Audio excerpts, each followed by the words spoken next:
Bray Wyatt has teased a return to wrestling, and Tony Khan has revealed 2 huge signings. But first, just how real is the ongoing MJF angle in AEW? In recent months, MJF has been the talk of wrestling, with reports beginning to circulate earlier this year that he is unhappy with his contract situation in All Elite Wrestling. This seemingly real heat would then spill onto screens when the Salt of the Earth took to Dynamite to air his grievances, calling for AEW president Tony Khan to fire him from his contract. This week, MJF's former MLW colleague Alexander Hammerstone would speak on Cafe de Rene podcast, where he would discuss the ongoing storyline. He would reveal that the angle is, quote, a giant work, although it wasn't always this way. Hammerstone would note that Max's frustrations were legit, and he would say, up to a certain point it was all very real. I know there were some legitimate real frustrations there. Hammerstone would then talk of wrestlers trying to get out of their contracts after agreeing a deal, and he added, "You signed this. Nobody held a gun to your head and said, sign this. At some point you said, okay, this is agreeable. If you sign a contract for $100,000 because you feel like that's a good offer, and then a year later you've become a $200,000 wrestler, that's part of the gamble. Part of the gamble too is that you get a $100,000 contract, and then a year later you're only worth $50,000, but you're still getting paid that $100,000. It's just decisions we make."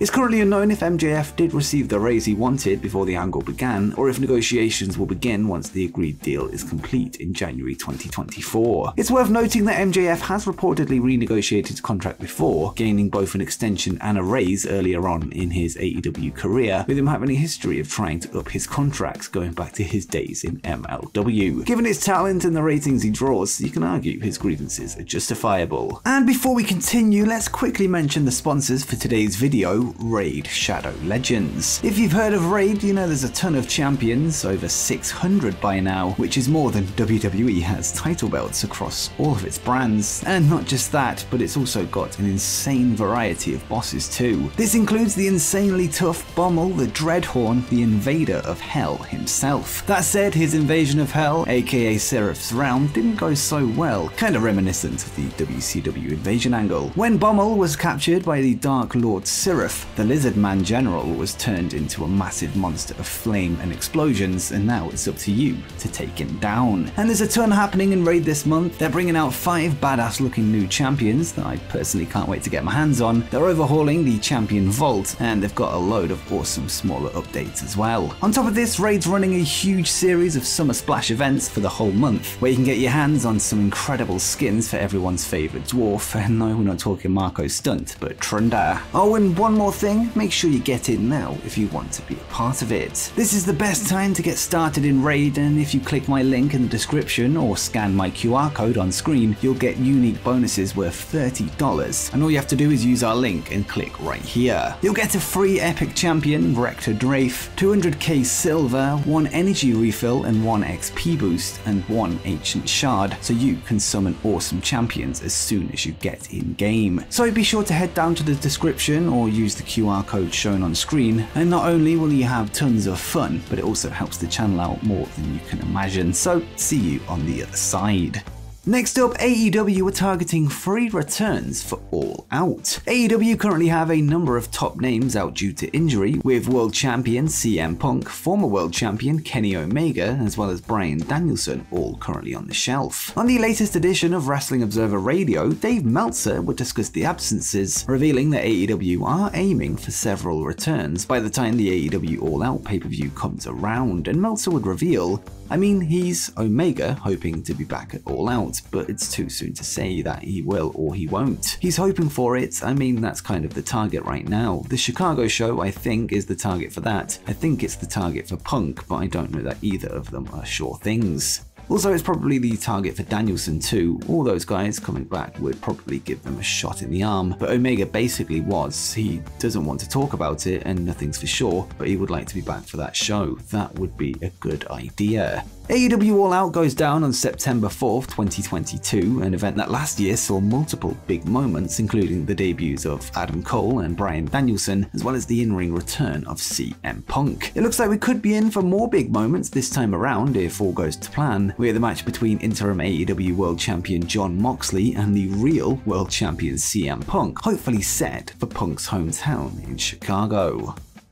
And next we have more on WWE's potential switch to TV14. Last week it was reported by Andrew Zarian of the Mat Men podcast that WWE was set to switch their TV rating from PG to TV14, with a memo being sent out within the USA Network that the change will take place this past Monday on Raw. It would then later emerge that the memo was sent out prematurely, although it's expected that the change will still happen somewhere down the line, just not this week. With that said, on Wednesday afternoon, eagle-eyed fans spotted that the upcoming SummerSlam event was listed as TV14 on the Peacock streaming service, a suggestion that the rating switch was once again imminent. However, it seems to be constantly switching back and forth between PG and TV14. It's worth noting that some cable providers also have SummerSlam listed as TV14, meaning multiple providers have been briefed. With a change of rating, this could allow WWE to expand the creative envelope. However, whether this happens or not remains to be seen. Next up, will The Shield ever be reunited? The Shield, the team of Roman Reigns, Seth Rollins and Dean Ambrose, the now Jon Moxley, are arguably the greatest stable of the modern era, having forced their way to the top of the card during the early 2010s before breaking out on their own as top single stars. This week, the architect of the group, Seth Rollins, would speak with Stephanie Chase of Digital Spy, where he was asked if he thinks the band will ever get back together. He feels that it will happen eventually, but only one more time, and he would say, "I can say that, and maybe this might come back to bite me at some point, but I just don't think you're ever going to see the three of us team up ever again. It wouldn't look the way you want it to look. It wouldn't be like the old days in The Shield. It would be a different animal. I think we're all just two big stars with two big personalities at this point. We needed each other back then, and now none of us need the other one. We're at a point where we're all standalone stars on a different level, so to have to kind of minimalize that to fit into each other's molds, I just don't see it ever happening again. I think it would look a lot different than the next time you see us together. The next time you see us together, it's going to be when we're inducted into the Hall of Fame. That's going to be it."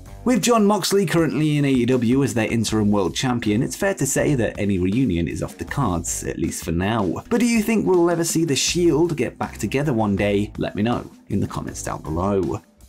Next up, two former champions of Ring of Honor are set to make their Impact Wrestling debuts. This week's episode of Impact would see a number of announcements regarding August's Emergence pay-per-view, one of which would see the reveal of two debuting luchadors, with Bandido and Rey Horus set to take part in what is being billed as a AAA attraction match. Horus and Bandido are both former champions in ROH, with the former being a six-man tag champion in the past, whilst Bandido is a former world champion. Both men have continued to work for AAA since the Tony Khan takeover of ROH, with Bandido headlining Supercard of Honor. It's not clear if the Impact news confirms that they are no longer involved with Ring of Honor, with neither man being announced for this weekend's Death Before Dishonor event, at least as of this recording. Either way, Impact fans are in for a treat at the upcoming pay-per-view.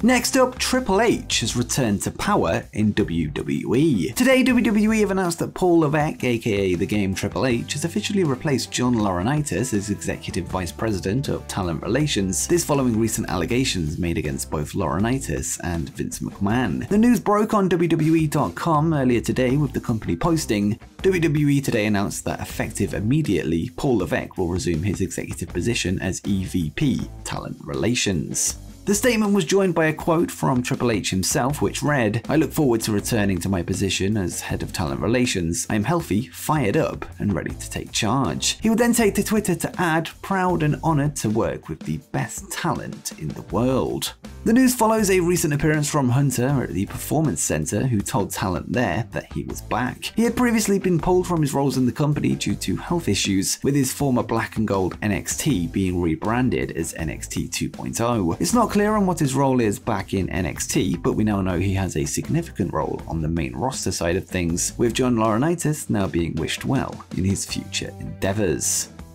Next up, Bray Wyatt has teased a return to wrestling. Almost 1 year ago, WWE would shockingly release Bray Wyatt from the company, with him being a free agent ever since. Although there's been much speculation as to what the future holds, he has yet to appear in a squared circle since, with his only wrestling-related appearances taking place at conventions, on top of his recent role in a yet-to-be-released horror flick. After many recent tweets hinting at a move back into wrestling, Wyatt would add more fuel to the fire when he changed his Twitter bio to include a quote from Vince McMahon, and he would say, "Begin again, kid, it's what you do, VKM." It's not clear when this quote is from or if it's something McMahon has said to him directly recently. It's worth noting that just because the quote belongs to Vincent Kennedy McMahon, it doesn't mean Wyatt is heading back to WWE, perhaps with him using it in a tongue-in-cheek way. The former Fiend is currently going by the name of Wyatt6 on social media, and although this is a nod to his WWE name, Wyndham himself owns the trademark to the term, meaning it can be used outside of the company. While speculation is spreading that the Fiend could have some involvement in the ongoing Edge return promos, this should be taken with a grain of salt, with reports noting that Edge will be returning as the Rated R Superstar, a gimmick that doesn't fit with a tag team partner of the Fiend or even Bray Wyatt. It feels like this is Wyatt fans clutching at straws, but perhaps I'm wrong. With that said, Wyatt6 looks to be cooking something up, but whether that's a return to WWE remains to be seen.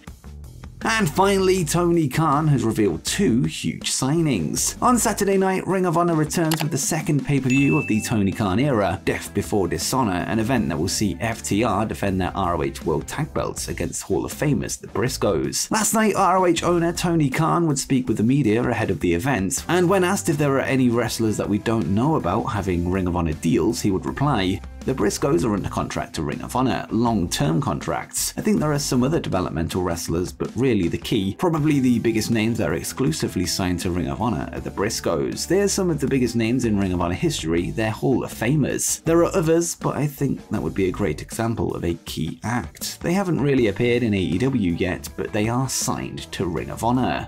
Earlier this year, the Briscoes would join Impact Wrestling, where they became the World Tag Team Champions, before later dropping the belts and haven't been seen since, and this seems to be the reason for it. Their appearances in Impact followed reports that Warner Media had blocked a move to All Elite Wrestling, with them wary of past tweets from Jay coming back to bite them. With that said, Tony Khan has revealed that Warner will be involved in the new era of Ring of Honor in some capacity, so perhaps he's using ROH to test the waters before a possible appearance on AEW television at some point in the future. For now, the ROH Hall of Famers have a prime spot on Ring of Honor ahead of a potential television deal announcement, which is expected to come this Saturday night at Death Before Dishonor, at least if reports from Andrew Zarian are to be believed. And before you go, make sure you check out every All In wrestler that didn't sign for AEW.